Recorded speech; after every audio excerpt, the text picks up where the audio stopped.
ओम नमो भगवते वासुदेवाय। श्रीमद्भागवत महापुराण की कथा।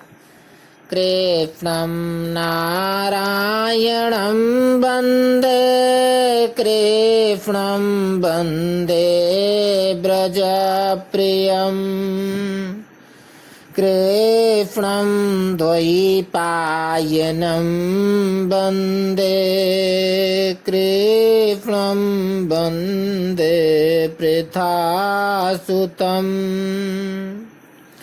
अथ चतुर्थस्कन्ध सप्तविंशोऽध्यायः। पुरंजनपुरी पर चंडवेग की चढ़ाई तथा काल कन्या का चरित्र। बोलो वृंदावन बिहारी लाल की जय।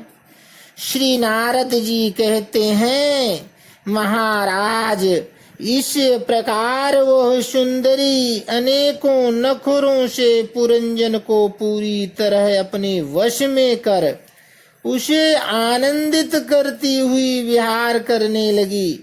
उसने अच्छी तरह स्नान कर अनेक प्रकार के मांगलिक श्रृंगार किए तथा भोजनादि से तृप्त होकर वो राजा के पास आई। राजा ने उस मनोहर मुख वाली राजमहिषी का सादर अभिनंदन किया। पुरंजनी ने राजा का आलिंगन किया और राजा ने उसे गले लगाया। फिर एकांत में मन के अनुकूल रहस्य की बातें करते हुए वह ऐसा मोहित हो गया कि उसने कामिनी में ही चित्त लगा रहने के कारण उसके लिए रात के भेद से निरंतर बीतते हुए काल की दुस्तर गति का भी कुछ पता ना चला। मद से छका हुआ मनुष्य पुरंजन अपनी प्रिया की भुजा पर सिर रखे महामूल्य शैया पर पड़ा रहता। उसे तो वो रमणी कई जीवन का परम फल जान पड़ती थी। अज्ञान से आवृत हो जाने के कारण उसे आत्मा अथवा परमात्मा का कोई ज्ञान ना रहा।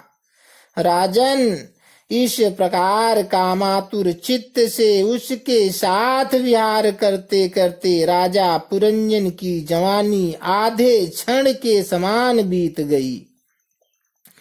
प्रजापते, उस पुरंजनी से राजा पुरंजन के 1100 पुत्र और 110 कन्याएं हुई, जो सभी माता पिता का सुयश बढ़ाने और सुशीलता उदारता आदि गुणों से संपन्न थी। ये पौरंजनी नाम से विख्यात हुई। इतने में ही उस सम्राट की लंबी आयु का आधा भाग निकल गया।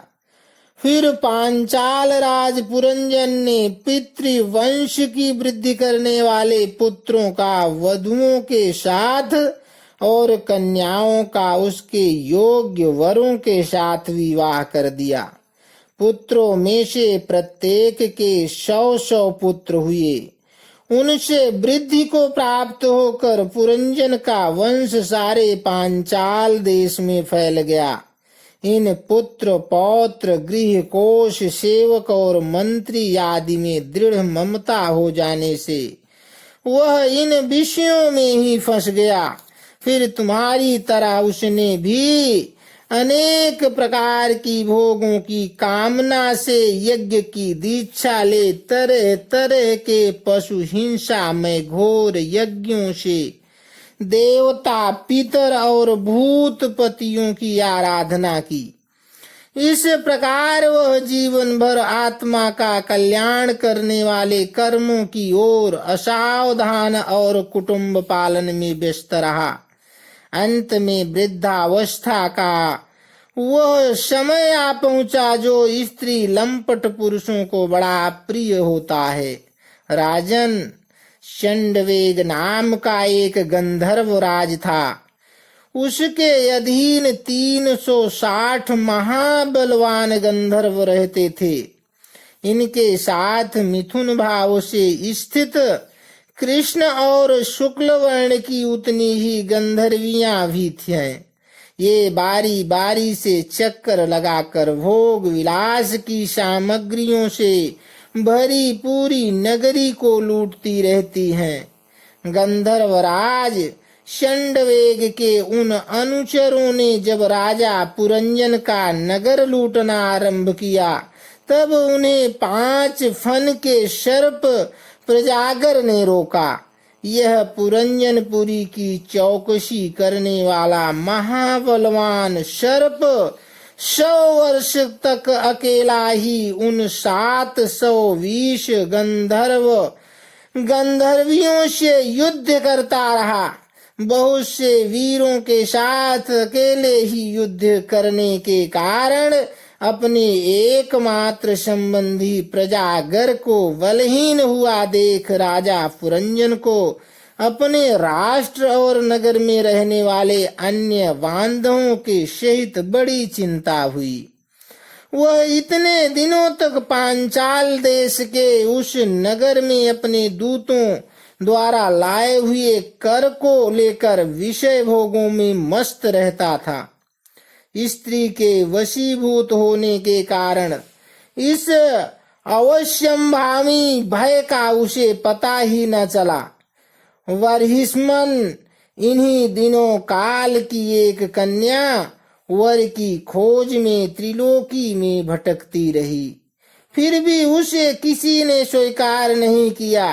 वो काल कन्या जरा बड़ी भाग्यहीना थी, इसलिए लोग उसे दुर्भगा कहते थे। एक बार राजर्षि पुरु ने पिता को अपना यौवन देने के लिए अपनी ही इच्छा से उसे वर लिया था। इससे प्रसन्न होकर उसने उन्हें राज्य प्राप्ति का वर दिया था। एक दिन मैं ब्रह्मलोक से पृथ्वी पर आया तो वह घूमती घूमती मुझे भी मिल गई। तब मुझे नैष्ठिक ब्रह्मचारी जानकर भी कामातुरा होने के कारण उसने वरना चाहा। मैंने उसकी प्रार्थना स्वीकार नहीं की। इस पर उसने अत्यंत कुपित होकर मुझे यह दुष्प शाप दिया कि तुमने मेरी प्रार्थना स्वीकार नहीं की, अतः तुम एक स्थान पर अधिक देर तक न ठहर सकोगे।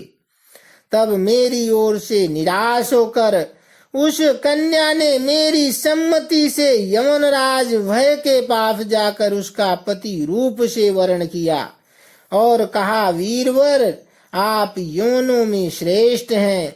मैं आपसे प्रेम करती हूँ और पति बनाना चाहती हूँ।